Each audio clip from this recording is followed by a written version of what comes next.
You're listening to Brainwork Framework, a business and marketing podcast, brought to you by focus-biz.com. Business owners, entrepreneurs, our personnel, and work culture enthusiasts. With us today is a very special guest, Dr. Joey Faucette of Work Positive. He is the founder, he's an executive coach, a culture architect, and the host of the Work Positive podcast. His best-selling book, Work Positive in a Negative World Team Edition, is the manifesto for developing your positive work culture. He's spoken to thousands of people within companies, associations annually for decades. He's a prolific writer of over 1,000 articles and have been featured on websites like Fox News, CNBC, Wall Street Journal, MarketWatch, MSNBC, just to name a few. Dr. Joey Faucette, thanks so much for joining us today. How are you? I'm great, Chris. Thanks for having me on Brainwork Framework. I'm delighted to be here. We're so excited to have you. First question we always like to ask our business owners, entrepreneurs is tell us about your entrepreneurial journey. Where did you first start? And then how did that lead you into where you are today? Wow. Well, that was about 100 years ago, right? But it was transforming. And well, pivot is one of my most overused words, or is a pet peeve of mine. So I won't say pivoting, but it really was transformative for me. I was like 9 years old and I grew up in an entrepreneurial family, not in my immediate family, but well, my brother's an entrepreneur also, but we watched our grandfathers and grandmothers do the entrepreneurial thing, most of it agribusiness, but some retail as well. So I thought when you got to be a certain age, you just went and did your own thing, right? And of course, being a firstborn overachiever, I was ready to go at 9. So I borrowed a friend's lawnmower and did what every 9-year-old boy wants to do. You can make a fortune mowing other people's lawns. And that lasted for about half a yard. Because by the time I got through with half the yard, I couldn't breathe. And what we discovered was that my allergies, which we knew I had, were fixated on grass and mown grass in particular, Chris. So here I am, perfect storm, right? My entrepreneurial dream is dashed and crashed. Wound up in Duke University Hospital for a week. They gave up on me. My mother slept on the floor. I'm talking about a cement floor, just to be with me the whole time. And I remember one particular night when I could not catch my breath and I was coughing incessantly, literally blacking out from coughing so much, lack of oxygen. I remember her reaching up under the mist tent under which I was trying to breathe and her holding my hand and saying, "Joey, I'm positive you're going to make it through the night." And just her speaking that into me, I mean, she spoke life to me at that point. Obviously, she gave me life, but she spoke life. And just seeing her sacrifice, sleeping on the floor, what have you, to ensure my good health really was transformative for me. So I'm like, okay, as soon as I get out of here, we're going to go do something else besides mowing grass. So I came out and I swear within a week in my mailbox was this big manila envelope, like 9x12. And on the outside, had my name and it said Sales Leadership Club. Well, I grew up in Eastern North Carolina. I got this. It was grass mowing season. So it was like July or August. So there were inscribed Christmas cards on the inside of that, a whole catalog full of them, which is a big deal back then that you could get your family's name inscribed on a Christmas card. Today, it's a big deal if you get one handwritten, right? And it's not emailed to you. So I go door to door as a cute little 9-year-old kid. Hey, how many boxes of inscribed Christmas cards would you like? And so I learned, instead of asking a yes/no question, you ask how many boxes do you want? I learned that pretty quickly. So my sales skills began honing then. I had yet to read Influence or The Power of Persuasion or any of those great books, but I was learning that a cute 9-year-old kid can smile and say, how many boxes would you like? And show Frosty and Rudolph and all those kinds of things, and people buy them. So I sold enough Christmas cards to get a 3-speed bike, which was nouveau technology, more nouveau technology, a cassette player. Ooh. Yes, I had a cassette player. I could like record my voice. That's when I became enamored with radio and things like that. And then I got a telescope. In all candor, I just got rid of the telescope a few years ago. And it was because it had dry rotted, right? Certain parts. But I could see the moon. And remember, when I was 10, July 20, 1969, Neil Armstrong set foot on the moon. So the significance of the telescope was huge for me. So that was the beginning of my entrepreneurial journey. Fast forward to today. I'm still positive I'm going to make it through the night. I'm going to live to fight another day. And so I just keep going. My greatest thrill in life is helping persons and companies really discover how to create a culture in which people look forward to coming to work on Monday as much as they do on Friday. That is so important, and we appreciate you sharing that journey. It's inspiring to hear the journey behind it, but also the pivots and the changes that you had to make. Unfortunately, it's tough having your dream shattered at 9 years old, but you Yeah. quickly pivoted and were able to change direction here, which is so important. Right. But work culture that you mentioned and staying positive at work, in my opinion, it's the most important piece that often goes overlooked by most companies, which just Mhm. leads to higher retention costs. They have to then train new employees, and it's something that is actually hurting businesses and career Big time. professionals as a whole. How do we focus positive at work, whether you're a career professional or a business owner? How can we stay positive at work? I believe that a positive work culture, in fact, it's just demonstrated through research and through anecdotal experiences we've had. A positive work culture starts and stops in your head. That's why I'm on the Brainwork Framework show, right? So often we depend on market conditions to determine our success. And so it's kind of like riding a wave or getting in an inner tube on a river or something. You're not actually creating your locomotion, right? You're just riding on some other, in those cases, some other hydraulic force. It's not necessarily that way. You certainly can soar higher with the wind at your back, but it literally starts and stops in your head. So during the Great Recession of '07, '08, '09, I was home more. I'd been out on the road. That was when we were all having meetings and, well, pre-COVID. And my wife looked at me one day, I'm home now. And she says, "Aren't you supposed to be traveling?" I'm like, "I love you too." And yes, I am. But the cash cow I rode has been slaughtered because all the training and development money went out. Nobody's having meetings. Didn't have any money to invest in people. So all those events went away. So I decided, okay, that was her cue to me. I need to take advantage of the time. And so seizing that as an opportunity, because as Dr. Norman Vincent Peale said, within every adversity lies the seeds of opportunity. So I'm positive I'm going to make it through the night, right? So I dug in and began studying the Great Depression back when depression was an economic instead of a medical term. And I found some persons who started companies either right before or in the teeth of the Great Depression, the worst economic conditions ever known on the planet. And those businesses still thrive today. So, Chris, I asked myself, what did they do? And the first thing they did was to capture their thoughts. They took captive their thoughts, as opposed to believing what everyone else is telling them is true. They began developing, if you will, muscle memory out of their mind. And so focusing on the positive, the flip side of that is filtering out the negative. So often Dr. Peele's work and others, Napoleon Hill even, think positive, right? And so I think if I spend enough time meditating and convincing myself I can dunk a basketball like Michael Jordan or something, and that ain't gonna happen. So that's the bad rap it gets. But literally, we know through neuroscience and so many amazing studies now relative to the brain, we understand parts of the brain better than ever before. We understand now we can focus our thoughts mentally and consistently so that you see what you look for. And that's true regardless of whether you're looking at something negative or something positive. And of course, we can banter about the definitions of positive and negative. But filtering out the negative means we're not playing some ninja mind trick to say nothing bad ever happens. What we're saying is, yeah, my expectations don't get met. Stuff happens every day. There's wars. We live in a broken world. Things get disappointed. Things don't always go my way. What do I do with that adversity? So in our 7 Keys to Work Positive coaching program, we literally teach you how to deal with adversity, how to expect it, how to engage it, and how to endure it. That's a part of that filtering the negative process, which frees up bandwidth in your brain to really focus on the positive. And success begets success. Wins beget wins. And so when I'm focusing on that, it builds confidence, resilience, grit. There's been all kinds of amazing books written lately about those very qualities that allow you to continue to move forward. Now, Chris, it's a zigzag motion.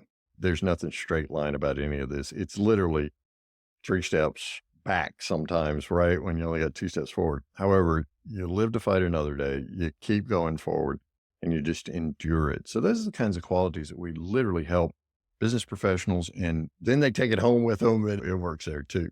So, we can unpack some of the parts of the brain that we particularly focus on if you want to, but that's how you focus your thoughts on the positive at work. I love that that's the first foundation. It lays the groundwork to make sure that you have the right mindset so you can Mhm. see the opportunities as they come to you. And just as you mentioned, it's not about ignoring the negative that come through, but it opens up that bandwidth, that energy Mhm. available to you in your brain so that you can then focus on those Absolutely. opportunities. Yeah, exactly. Now, another note here is about familiar thoughts and how they short circuit success.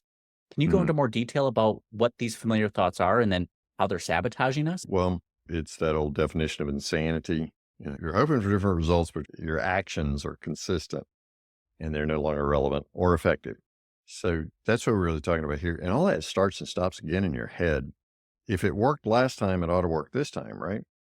So your brain is either, and it's your choice here, it's either super efficient like a computer or it's lazy. And there's some days when my brain's lazy and other days when my brain's super efficient.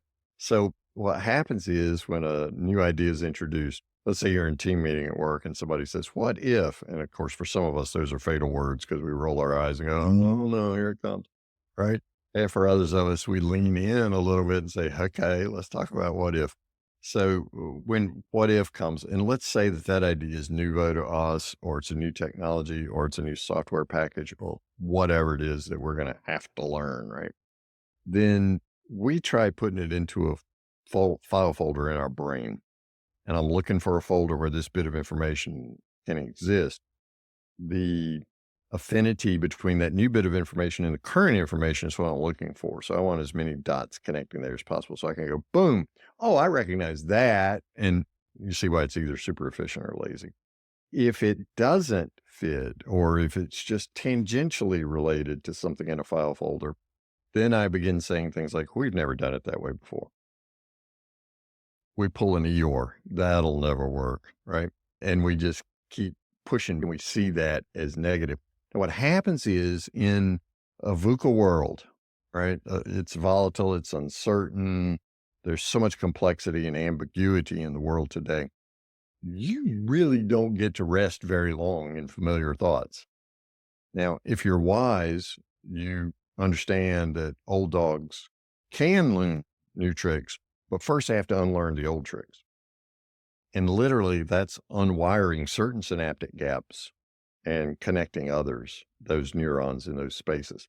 So the locked boxes have got to be opened up in order to receive new information. And I know I'm mixing metaphors all over the place here, but that's part of the point.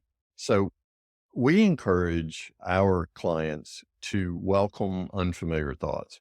That is, just suspend your judgment for a second. Just give it a rest. Keep an open mind would be a common phrase that we've used. Well, literally, that's what you're doing. You're opening your mind up to an unfamiliar thought. Therein lies the pathway to success, because that combined with the emotional engagement with the work redefines the work. And I know I'm glossing over some big points here, but it helps you become more of who you are uniquely created to become. It helps you belong. Your mission aligns with the company mission. And then success breeds success at that point. But you got to let it go. You got to shake it off. You got to release it in order to receive the unfamiliar thoughts. So you want to avoid familiar thoughts and embrace the unfamiliar. By the way, on teams, collaboration is the best way to do that. And so when we talk generally about psychological safety in work cultures today, there are all kinds of metrics for that. But at root, we're talking about an openness to unfamiliar thoughts. And that can be a challenge for us.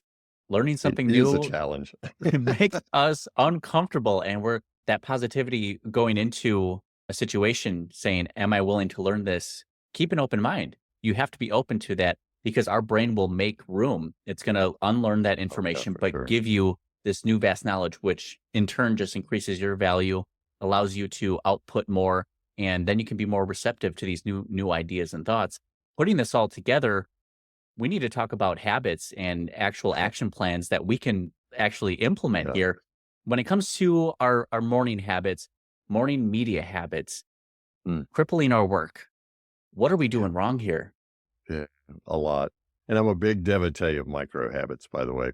So often, and with all deference to Jim Collins, we need bee hackers. I call them the big, hairy, audacious goals.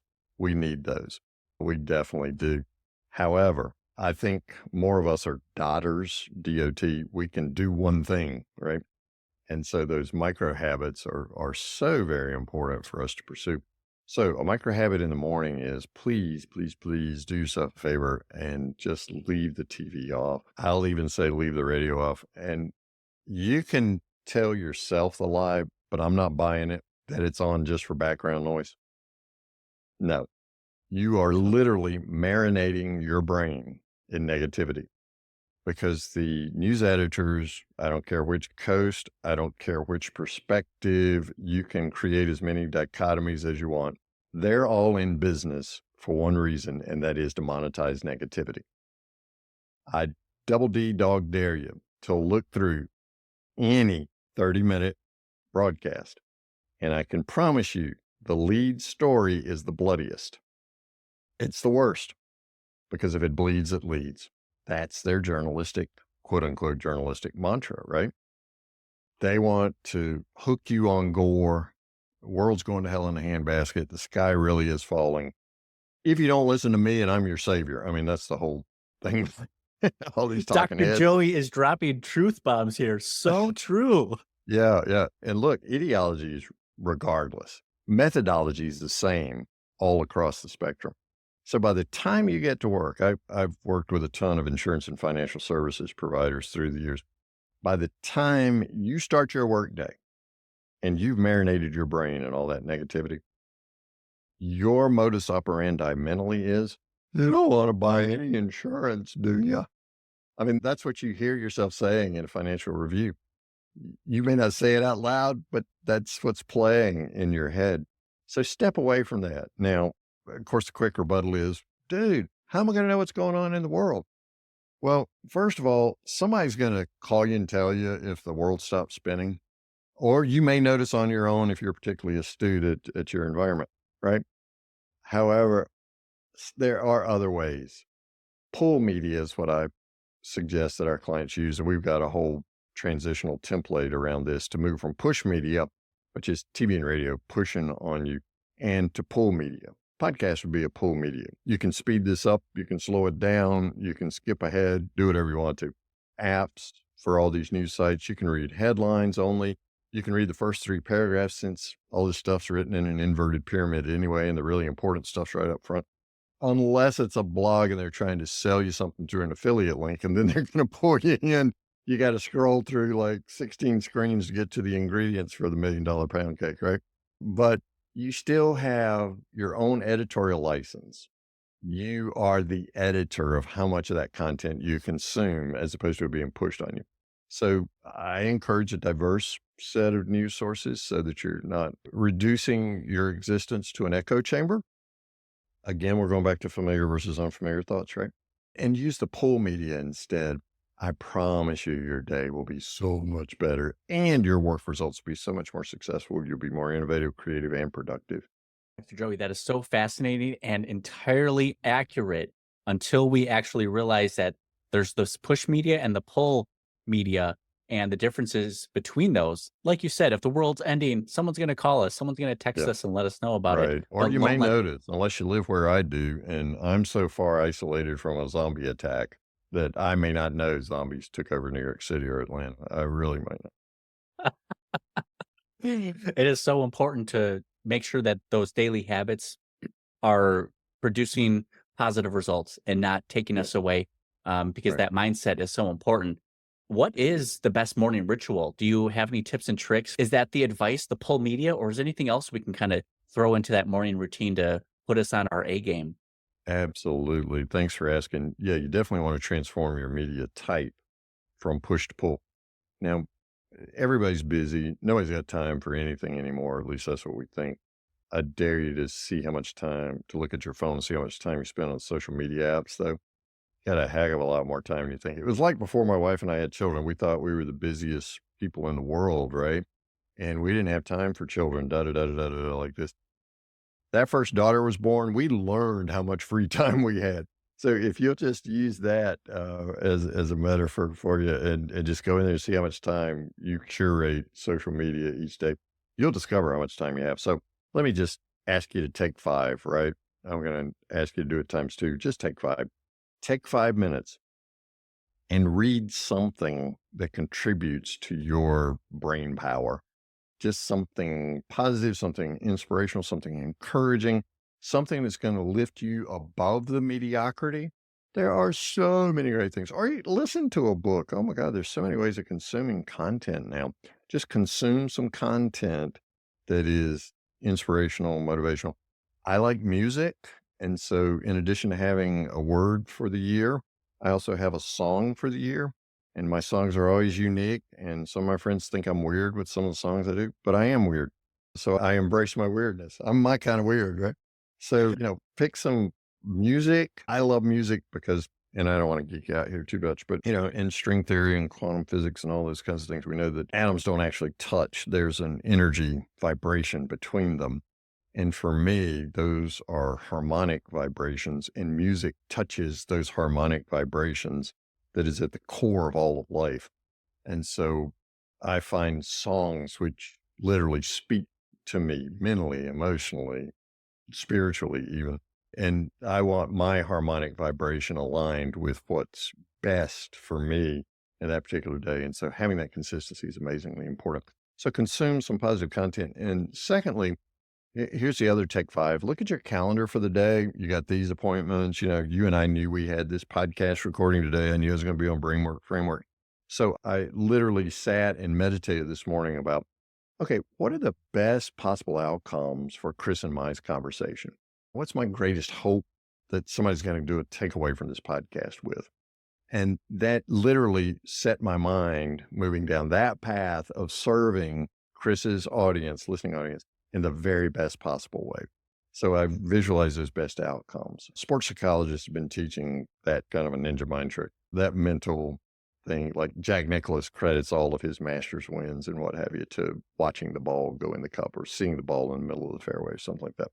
And once you see it and you've built muscle memory, or in our case, mental memory, right? So when you get to that appointment, you're more likely to have that successful outcome than if you didn't. So just take 5 minutes, look through your calendar, take 5 minutes, consume some great content. You'll be amazed. Just try it for 1 or 2 days. I love that. Such great advice here. And it's really going to set our workday up for success just by Totally. thinking it into existence. It's really going to have an impact. Now, we've set ourselves up for a great workday. We've had a Yep. great workday. What do we do in the evening time? Is there a habit that, can best silence our inner critic? 'Cause we all know that kind of happens. We can put ourselves down or we reflect negatively on ourselves or our environment. What Mm. advice can you share with us? Yeah, thanks for asking that, because this is one of my favorite techniques. And you may have heard of this before, but I want to tell you why it works so well. I call it the gratitude diary. It doesn't matter how you do this. I use old school methods. You'd think that from a silver bald headed guy, right? But there is something about a pen and a piece of paper that concretizes thought for me in ways that typing into my phone or onto a tablet do not. So that's just what works for me. But you want to write down or type in 3 positive experiences from that day in your gratitude diary. Here are 3 things. I mean, every one of mine starts out grateful for, grateful for, grateful for. And I'm recalling the details of experience. Now, Chris, the more specificity you can drive down into these, the better. Because what you're in effect doing is reliving that moment, which of course does great things to your brain. You're dosing your brain, the dopamine, the oxytocin, the serotonin, and endorphins, right? That's DOSE. They're kicking in as you're reliving that experience. The other, and I think perhaps most important thing that you're doing is you're setting yourself up for a successful night's sleep. Sleep is important. You've read a bazillion articles and popularized psychology magazines and things like that. Okay, here's how much sleep you need. And yet we all know that the 3 a.m. terrors come around and you just wake up, bolt upright in bed, and your brain is like, game on, dude. We're going to think about everything you can't do anything about right now. And it's going to be at light speed. That's what happens with your mind at 3 a.m., right? And it's a common experience. So how do you tamp that down and how do you set yourself up for a successful night's sleep? Well, first of all, please, please, please turn that TV off, whether it's Netflix or whatever, or Amazon Prime, whatever you're watching, unless it's a March Madness basketball game, and then you got to stay up and watch that, right? But turn it off like 30 minutes ahead of when you want to go to sleep. That gives your brain some time to relax and step away from the phone and this incessant scrolling and trolling. We all know blue light messes with our melatonin levels in our brain, and so it keeps us awake, or you go to sleep and then you jerk awake. What you're wanting to do is seed these 3 positive experiences into your subconscious mind. Your subconscious mind can filter, well, it can actually process about 40 million bits of information a second. Your conscious mind can only do about 40 bits of information a second. That's still a lot of information, but it's kind of an underachiever. So the purpose of your subconscious is to act as that filter. Only let the stuff that's important to Joey through to his conscious mind, because there's limited bandwidth there and we want him to be able to focus on that.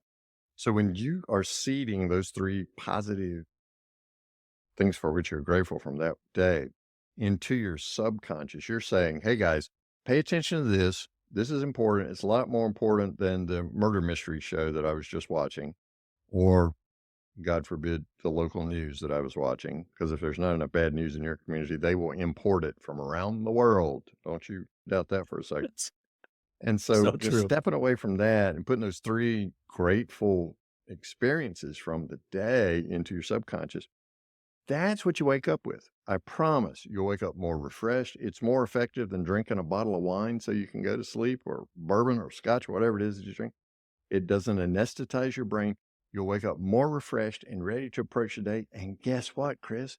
You'll have a positive mindset for the day. And then you're ready to visualize the great things happening and the content. And see, you're just building on the night's experience. So you'll get that 7 to 8 hours of sleep. You'll wake up more refreshed, mentally alert, and your mindset will be positive.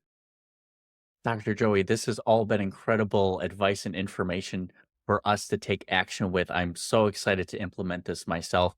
Working positive, staying positive. You went through the entire day, how to set us up for success, and even the night before, having a great evening and sleep into the next day that's only going to compound interest and pay us dividends in the end. We only have a couple more minutes here. I wanted to ask, is there one piece of advice that you wish you knew sooner when you were younger that you would want to share with other entrepreneurs? It's going to be okay. That's right. It It's going to really be is going to okay. be okay. It seems like it's all going to hell in a handbasket and the sky's falling that day. But I promise you, if you'll just sit down and do the kinds of things that I'm talking about here, take 5 times 2 in the mornings, do your gratitude diary in the evenings, you will find ways of success. Is it zigzag? Yes. You can learn that growth lies just beyond the edge of your comfort zone. And it's okay to venture out into that no man's land or no woman's land where you've never been before, but it's okay. You will make it. Just keep going. Dr. Joey, we appreciate you taking the time and sharing all this wonderful advice with us. So excited to get this published and share this with the world. For those of you who are interested in learning more about Dr. Joey, we have links available down in the description, in the comments and show notes here. Some places will be LinkedIn, Instagram, YouTube, and Facebook, and workpositive.today is where you can find out more as well. Dr. Joey, what is on the horizon for you in 2024 and beyond? Do you have any exciting updates? I'm sure there will be another obstacle which will require you to pivot, but anything on the docket Yeah, that you're excited about and you want to share with people? I really am excited. We are accelerating our team of people, the number as well as their capabilities, to help companies create a positive work culture. We spend 70% of our waking hours at work. 70% of our waking hours at work. So we're convinced that the redefinition of work that particularly millennials and Gen Zs are insisting on now, and rightfully so, is the most massive opportunity we have to capture the true joie de vivre of the human spirit so that people begin looking forward to Monday as much as they do Friday. And so work redefined is the excitement. And so we're rolling out the Work Positive Academy this year, the Work Positive Mindset, a mastermind group. Those kinds of things are just really thrilling me, to where we are connecting people literally all over the world who are wanting to work positive. Dr. Joey, I absolutely love that. So excited for you, the potential future growth that you have, but all the success that you've experienced already and your willingness to share that knowledge with us and the rest of the world. I already knew after chatting with you in the green room for about 10, 20 minutes, I was like, I like this guy. I love this guy. He is awesome. He has the right mindset. And we're so excited that you were able to take the time to share that with us today. Thank you so much. Chris, I'm so honored to be on Brainwork Framework. Thank you so much for the opportunity. Absolutely. Thank you so much.